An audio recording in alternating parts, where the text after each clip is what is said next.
بھنگی اور ملکہ کے پیار کا قصہ۔ بادشاہ کے محل میں صفائی کرتے جب ایک بھنگی کی نظر ملکہ پہ پڑی تو وہ پہلی نظر میں اس پر فدا ہو گیا، لیکن اپنی حیثیت اور ملکہ کی حیثیت میں فرق دیکھا تو سر جھکائے وہاں سے چلا گیا۔ پر دل تھا جو ایک ملاقات کی حسرت میں تڑپتا رہا۔ عشق کی بیماری نے جسمانی بیماری کا روپ لیا اور وہ بستر پہ پڑ گیا۔ بھنگی کی بیوی بھی اس ساری حالت سے واقف تھی۔ بھنگی کی خراب حالت کی بنا پر اس کی بیوی اس کی جگہ کام پہ لگ گئی۔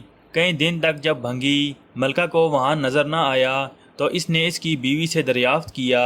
بھنگی کی بیوی یہ سوچ کر گھبرا گئی کہ ملکہ کو اصل بات بتا دی تو نہ جانے کیا حال ہوگا ہمارا، لیکن ملکہ نے اس کی گھبراہٹ جانچ کر اسے اعتماد میں لیا اور حقیقت پوچھی۔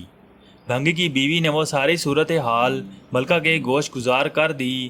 تب ملکہ نے اسے کہا کہ اس سے ملاقات کا یہی ایک رستہ ہے، تم اپنے شوہر سے جا کے کہہ دو کہ وہ کل شہر سے باہر کسی رستے پہ بیٹھ جائے اور بس اللہ اللہ کرتا رہے، نہ تو کسی سے بات کرے اور نہ کسی کا دیا کوئی تحفہ قبول کرے۔ ایسا کرنے سے جب اس کے چرچے بادشاہ تک پہنچیں گے تو ملاقات کے راستے بھی کھل جائیں گے۔ ملکہ کا پیغام سنتے ہی بھنگی کی جان میں جان آئی اور وہ گداؤں کا بھیس بدل کے ایک رستے پہ جا کے بیٹھ گیا اور اللہ اللہ کا ورد شروع کر دیا۔ آنے جانے والے اس سے متاثر ہوتے اور نذرانے ساتھ لاتے، لیکن وہ سر نہ اٹھاتا، کسی کو دیکھتا نہ ہی کسی چیز کا ہاتھ لگاتا۔ کرتے کرتے خبر بادشاہ تک پہنچی۔ اس نے وزیر کو بھیجا کہ دریافت کرو کہ کون ہے وہ اور اس کی سچائی کس حد تک ہے۔ وزیر نے واپس جا کر بادشاہ سے اس کی بہت تعریف کی۔ بادشاہ فیض پانے کی غرض سے خود چل کر اس کے پاس گیا۔ جب ہر طرف اس کے چرچے ہونے لگے تو ملکہ نے بادشاہ سے اس نیک انسان کی زیارت کی خواہش ظاہر کی۔ بادشاہ نے اجازت دے دی۔